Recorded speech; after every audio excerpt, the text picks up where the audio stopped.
I'm ready when y'all are. Well, how's it going with practice and stuff before the bowl? Good. Their attitude's been great. Practice has been good. We're 2 on. We'll be 2 on, 1 off. 2 on, 2 off. 2 on, 1 off, and then go to Houston. How do they appreciate those extra days off? Oh, I'm sure they appreciate them. They haven't really said much about it, but their enthusiasm and all that's been really good, and they practice really well. Mike, the portal news has been pretty good. You haven't been hit with the defections you had last year. Is that a good sign? I don't know. You know, it's religion, politics, the portal, and roster. It's kind of the way it is. Just take it day by day. Never know what to expect the next day. Coach, we saw Arlen Bruce move on to the CFL. What was that conversation like between you two when he told you?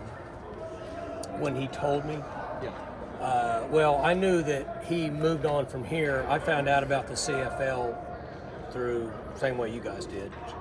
But I was happy for him that he was able to get an opportunity. Anybody, I mean, everybody going to be good to go in Houston? Meaning, we know the guys who entered the portal won't, but everybody else good to go for that game? Yeah, we've got guys in the portal that are here. We got guys that went in the portal that aren't here. So the ones that are out here practicing, they all seem to be up and running, I guess. Mike, defensively, do you think with how young that unit was this season, the best thing could just be for everyone to come back and get a year off? Yeah, we have a lot of young players, specifically in the secondary, that got a lot of work. Experience is valuable. So we're getting a lot of work right now. You know, we're treating this as a spring. We're treating this as a spring practice and putting in a game plan. So a lot of those young guys are getting really quality work right now. How does that balance out time-wise? Like, how much percentage do you think you're on A&M and how much you're on spring?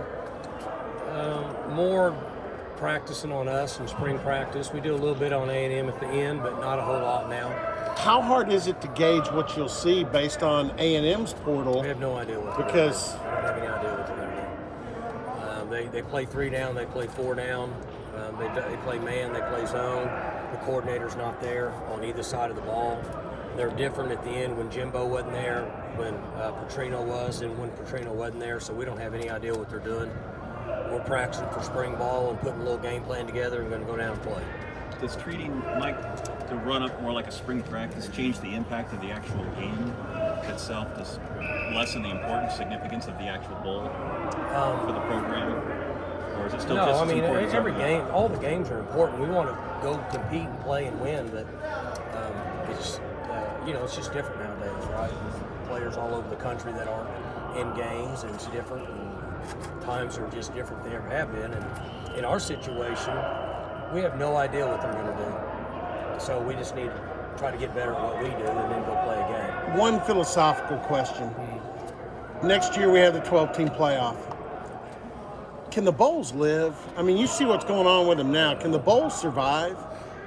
As long as they have sponsorship and revenue, somebody else is going to make that decision at some point. It's hard for me to say. I think it's like a lot of things now with college football. We're not sure what direction they're all going. All we can do is somewhat live day to day. How much fun have you had seeing Ollie go through the courses of getting All-American, Doak Walker? How cool has that been to see? It's been really good. He's very deserving and proud for our organization and Ollie, and obviously the offense and the guys that helped him get to that point. Not very many guys, Doak Walker winners, one a year. Pretty cool deal, so I was proud of everybody. Mike, what were your conversations with Gunner like as a coach and as his dad when he decided to hop in the portal? Portal, religion, and politics, and roster. Not touching it with a 10-foot pole. Speaking of your run game, you've had, I think, 4 or 5 of your offensive linemen now that have announced that they're definitely coming back next year. Does that make it easier being able to build on what you're going to do and continue to do offensively? Yeah, we'll have a lot of continuity with that group. There's a lot of snaps, a lot of experience, and that can be a huge impact. I haven't really looked at the numbers, but the large majority of our team is coming back. Or as they say, now the portal window's open for a while, and then it opens again in the spring. But I feel like the large majority of this team is going to come back. But I've been wrong before. Are there any guys that were injured late in the season that could get back for the bowl game? Strib maybe? He's practicing some, but I mean, he's not released. I don't know. Who else would it be? That's it, really. Jason Brooks? Who? Jason No, Brooks? no. He won't be back. Shetron? No, he won't be back. Elijah's back. He's practicing out here. I think that's it. Who are some young guys that have taken quite a bit of steps since fall camp that they're getting this time at this practice? Well, they're all getting a lot of work. I mean, this has been a legitimate spring practice for us. Our scripts are built the same way we do it in the spring, so they're all getting work. There's a lot of reps to go around right now, and they're getting a lot of work. And you mentioned there's guys that are in the portal that are out there. Is that an awkward conversation to have, or is that just kind of business in 2023? Portal, religion, politics, and roster. All right. I don't even want to touch it anymore. Now tell me, I understand the first three. Explain the roster part of it. Well, so with what the NCAA's done, how do you manage your roster? How do we know who's on our team? Double transfers can be guys can come in, play, leave again. So roster management is going to be a real challenge for Oklahoma State. I don't know if the other coaches might be better at it than me, but so we had a pretty good idea where guys were or what they could do. But now we don't have a pretty good idea with those guys because you could be a double transfer. So tied in with the portal, the roster issues in the portal is the same sort of thing. Yeah, because we have to they still have us on a certain number of scholarships, and we're still responsible for portal transfers through the duration of their career, whether they play for us or not. And we used to be able to get a pretty good idea of what direction to go based on one-time transfers, unless you're a graduate. Well, now we lost that, so it's a guessing game. You could get, it could be difficult. You could lose quite a few guys at one time and can really set back your program. Fortunately for us, that hasn't happened, but it could. It could happen in different places at different times. So it's just very challenging now. John Wozniak is not a guy that we talk too much about, but he's really been, seems like a pretty valuable piece of what you guys do offensively. What does he bring and what has made him unique? Waz. Coach Waz? Yeah. Well, he's done, he does a good job. He coaches our kickoff return and then does a good job with the running backs. And when you're in a situation he's in with a player that's bringing in the notoriety and things like Ollie is, it can be a challenge in a lot of areas. One, recruiting is difficult because you have a Doak Walker returning, so there's not a long list of guys that want to come in behind that guy. But he's done a good job with that. And then secondly, it's always a challenge keeping those guys focused and moving in the right direction. And he's been really good for us. How's Ollie done out here?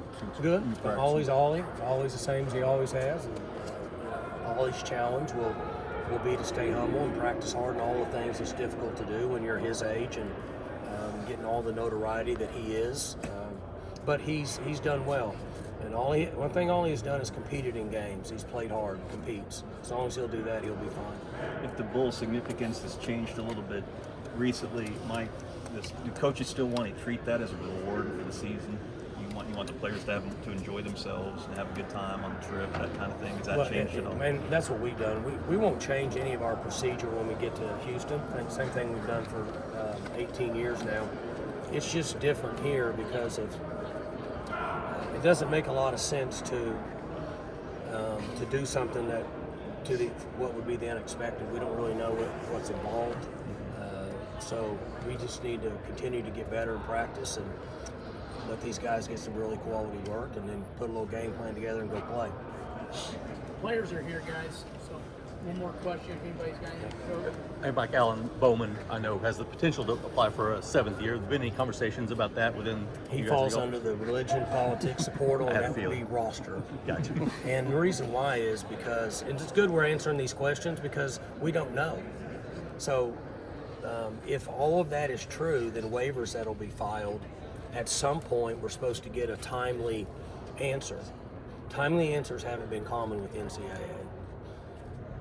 The new guy in charge, maybe it can happen different and quicker, but so you could have a number of players that are applying for a waiver, and we don't know if they get the waiver or not. So do you hold a spot for them, or do you go find somebody else to replace them? And that's what we're dealing with. That's the area that can be difficult for us is roster management. You know, do you take what you have, and then maybe what you have is not going to be there, or do you have to get something else to replace? Those are the things that are a little bit frustrating until this becomes transparent and contractual in the relationships that we have. You know, we're going to go to a subdivision. We're going to go to 30 teams or 40 teams that are controlling the market and television money, and those schools will be the ones that run college athletics based on football, and then there'll be another group that plays, and that's what's going to happen. It's just a matter of time now, because I don't think it's within reach and will be stable financially for schools to maintain the level and the direction we're going right now. That was the new guy's proposal. What you just said, subdivision. Who's? Charlie Baker, the new president. Well, I've been saying that for 2 years now. They're going to take about 35 teams, and that's going to they're going to have divisions like the NFL, and they'll somewhat be geographically sound where people don't travel everywhere, and they'll have conferences like the NFL, and they'll have divisions and conferences, and you'll have playoffs, and you'll go play for a championship. Ultimately, that's what's going to happen, because that's the only way you can create stability for the direction it's moving. And you know, unfortunately, there could be the rest of it could turn into club sports. The other thing he's proposing is having NIL in-house, essentially, universities. Yeah. Any thoughts on whether that's a good idea and whether that might help rein that in at all? It's contracts and transparency needs to be a part of whatever decision they make. Otherwise, I mean, essentially we've become the NFL now, because people can come and go as they please, but we don't have contracts. So it's actually more difficult than what they're having. And at some point, somebody a lot smarter than me is going to realize and figure out that we have to have contracts, we have to have transparency to move forward, and then at least we have a starting, we can get to the starting line and we know what we're dealing with. You know, if they go to a subdivision and there's 32 NFL teams, right? Isn't that right? So if they go to 32 college teams and they can fund them all equally, then the money can be dispersed however they choose to based on the school, and the people choose to disperse the money just like they do in professional sports. And unfortunately, that's the direction we're going, and that's what's going to happen. And that all falls into all the different NIL portal rosters, all that stuff that's way over our head. You'll have a front office. There'll be a front office for Oklahoma State football, and they'll deal with all the financial side of it, just like they do with the Dallas Cowboys. The coaches don't do contracts. The front office does. That's what's going to happen.